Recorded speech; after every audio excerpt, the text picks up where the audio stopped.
ਹਾਂਜੀ ਨਮਸਕਾਰ ਜੀ, ਸਵਾਗਤ ਹੈ ਤੁਹਾਡਾ ਸਾਰਿਆਂ ਦਾ ਤੁਹਾਡੇ ਆਪਣੇ ਚੈਨਲ ਟੀਚਿੰਗ ਗੁਰੂ ਦੇ ਉੱਤੇ। ਤਾਂ ਜਿਹਦਾ ਤੁਹਾਨੂੰ ਇੰਤਜ਼ਾਰ ਸੀਗਾ ਕਿ PTPLSB ਕਲਰਕ ਦਾ ਟਾਈਪਿੰਗ ਟੈਸਟ ਦੇ ਵਿੱਚ ਜਿਹੜਾ ਹੈਗਾ ਮੈਰਿਟ ਲਿਸਟ ਉਹਨਾਂ ਦੇ ਜਿਹੜੇ ਨਾਮ ਨੇ ਟਾਈਪਿੰਗ ਟੈਸਟ ਬਾਰੇ ਆ ਚੁੱਕੇ ਨੇ। ਤਾਂ ਉਹਦੀ ਜਿਹੜੀ ਲਿਸਟ ਹੈ ਤੁਹਾਨੂੰ ਸਾਡੇ ਟੈਲੀਗ੍ਰਾਮ ਜਾਂ WhatsApp ਗਰੁੱਪ ਦੇ ਵਿੱਚ ਮਿਲ ਜਾਣੀ ਹੈ, ਉੱਥੇ ਜਾ ਕੇ ਤੁਸੀਂ ਡਾਊਨਲੋਡ ਉਹ ਕਰ ਸਕਦੇ ਹੋ। ਠੀਕ ਹੈ ਜੀ। ਟਾਈਪਿੰਗ ਟੈਸਟ ਦੇ ਵਿੱਚ ਜਿਹੜੀਆਂ ਹੈਗੀਆਂ ਨੇ ਲਿਸਟਾਂ ਜਾਰੀ ਕੀਤੀਆਂ ਨੇ ਕਲਰਕ IT ਅਕਾਊਂਟਸ ਦੀਆਂ, ਸਾਰਿਆਂ ਦੀ ਜਿਹੜੀ ਹੈਗੀ ਆ ਉਹ ਆ ਚੁੱਕੀ ਹੈ। ਅਤੇ ਕੱਟ ਆਫ ਕਿੰਨੀ ਜਾਣ ਵਾਲੀ ਹੈ ਇਹ ਜਿਹੜਾ ਹੈਗਾ ਉਹ ਦੇਖਦੇ ਹਾਂ ਆਪਾਂ। ਚਲੋ ਪਹਿਲਾਂ ਲਿਸਟ ਦੇਖ ਲੈਂਦੇ ਹਾਂ। ਇਸ ਤੋਂ ਪਹਿਲਾਂ ਜੇਕਰ ਤੁਸੀਂ ਸਾਡੇ ਚੈਨਲ 'ਤੇ ਪਹਿਲੀ ਵਾਰ ਆਏ ਤਾਂ ਚੈਨਲ ਨੂੰ ਸਬਸਕ੍ਰਾਈਬ ਕਰ ਲਓ, ਬੈਲ ਆਈਕਨ ਨੂੰ ਜ਼ਰੂਰ ਪ੍ਰੈਸ ਕਰੋ ਜਿਹਦੇ ਨਾਲ ਆਉਣ ਵਾਲੀ ਵੀਡੀਓ ਦੀ ਨੋਟੀਫਿਕੇਸ਼ਨ ਤੁਹਾਨੂੰ ਮਿਲਦੀ ਰਹੇ। ਤਾਂ ਆਪਾਂ ਪਹਿਲਾਂ ਸਾਈਟ ਦੇ ਉੱਤੇ ਉਹ ਦੇਖ ਲੈਂਦੇ ਹਾਂ ਕਿ ਇਹਨਾਂ ਦੀਆਂ ਜਿਹੜੀਆਂ ਲਿਸਟਾਂ ਆਈਆਂ ਨੇ ਇਹ ਤੁਸੀਂ ਦੇਖ ਸਕਦੇ ਹੋ। ਜਿਹੜੀ ਲਿਸਟ ਆਈ ਹੈ ਕੈਟੇਗਰੀ ਵਾਈਜ਼ ਜਿਹੜੀ ਲਿਸਟ ਹੈ ਉਹ ਇੱਥੇ ਦਿੱਤੀ ਹੋਈ ਹੈ। ਠੀਕ ਹੈ ਜੀ।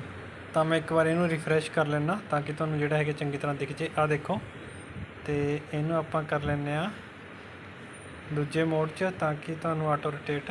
ਠੀਕ ਹੈ। ਅਤੇ ਆਹ ਦੇਖੋ ਜਿਹੜੀਆਂ ਲਿਸਟਾਂ ਨੇ ਇਹ ਸਾਰੀਆਂ ਆ ਚੁੱਕੀਆਂ ਨੇ ਕੈਟੇਗਰੀ ਵਾਈਜ਼ ਕਲਰਕ ਦੀ ਜਿਹੜੀਆਂ ਹੈਗੀਆਂ ਨੇ। ਆਹ ਦੇਖੋ ਟੋਟਲ 177 ਪੇਜ ਨੇ।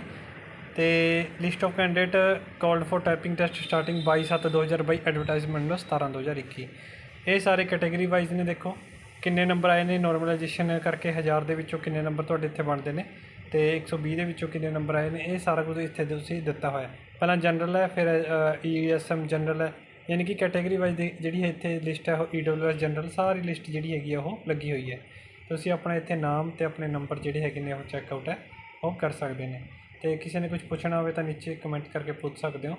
ਠੀਕ ਹੈ ਜੀ। ਅਤੇ ਇਹ ਸਾਰੀਆਂ ਜਿਹੜੀਆਂ ਲਿਸਟਾਂ ਨੇ ਉਹ ਦੇਖੋ ਆਈਆਂ ਹੋਈਆਂ ਨੇ। ਤਾਂ ਧੰਨਵਾਦ ਜੀ ਤੁਹਾਡਾ ਸਾਰਿਆਂ ਦਾ ਵੀਡੀਓ ਦੇਖਣ ਲਈ। ਮਿਲਦੇ ਹਾਂ ਨੈਕਸਟ ਵੀਡੀਓ ਵਿੱਚ। ਧੰਨਵਾਦ, ਥੈਂਕ ਯੂ।